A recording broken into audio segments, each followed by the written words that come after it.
Sıradakı sujetimizin qəhrəmanları isə artıq gözləməkdən beziblər.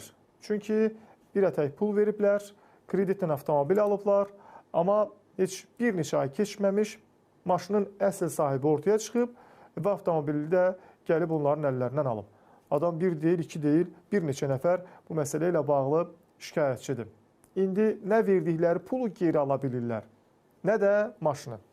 Əməkdaşımız mövzunu araşdırıb və həmin şikayət edən şəxslərlə həm söhbət olub, görək prosedur, proses necə baş verib, pulu kim verib, kimə veriblər və indi kimdən geri ala bilmirlər. Sonder Karsdan avtomobil götürmüşəm ilkin ödənişdən qalmaq şərti ilə.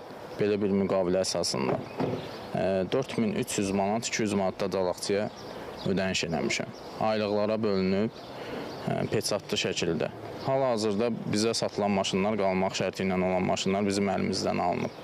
Öz sahibkarlar və yaxud da ki, başqa bir park tərəfindən alındı. Mənim maşınım şəxsən gecə saat 3-də 6-cı gün mənim xəbərim olmadan qapımdan evakuator vasitəsilə götürüldü.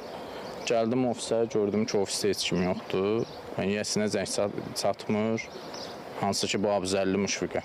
Abuzərli Müşfiq Qasımoğlu'ndan müqavilə əsasında avtomobil götürdüm ki, 28 ay sonra ilkin ödənişi 3600-200 manat çalaqçıya ödəmişəm və 28 ay, hər ay 1000 manat ödədikdən sonra avtomobil mənə qalacaq.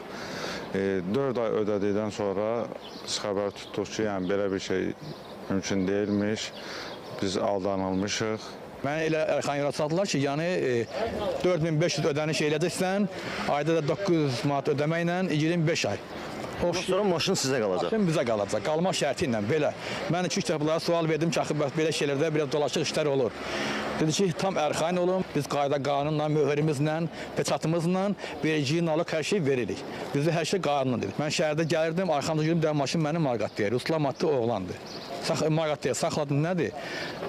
Bəs maşın mənimdir, sizə alladıblar maşını, qalmaq şərtindən götürüb satıblar. Dedim, hə, mənim pulum çatmayıb, bəs etibarnaməni ləğv eləmişəm, sizin maşını axtarışa vermişəm. 6000 il ödəniş vermişəm, aylıqların vaxtında atmışam, amma mənə heç kim qabağa çıxıb deyən yoxdur ki, sənin pulu qaytarıram, ya və yaxud da maşını verirəm. Mənim maşınımı alıb saxlayıblar. Taksi buraxılışı olduğuna görə hamı götürüb ki, bir çörək balasına çörək qazansın. Şəxsən mən özüm kredit götürüb, gətirib bunlara vermişəm və indi heç birini tapa bilmirik. Əldə etdiyimiz məlumata görə dələduzluq əməlində təqsirli bilinən Müşfiq Abuzərli polis əməkdaşları tərəfindən saxlanılıb. Şəxs barəsində cinayət işi başlanılıb, araşdırmalar davam etdirilir. Çox bir maraqlı məqam var ki, bax bu sujetimiz bizim YouTube kanalımızda yerləşdiriləndən sonra onun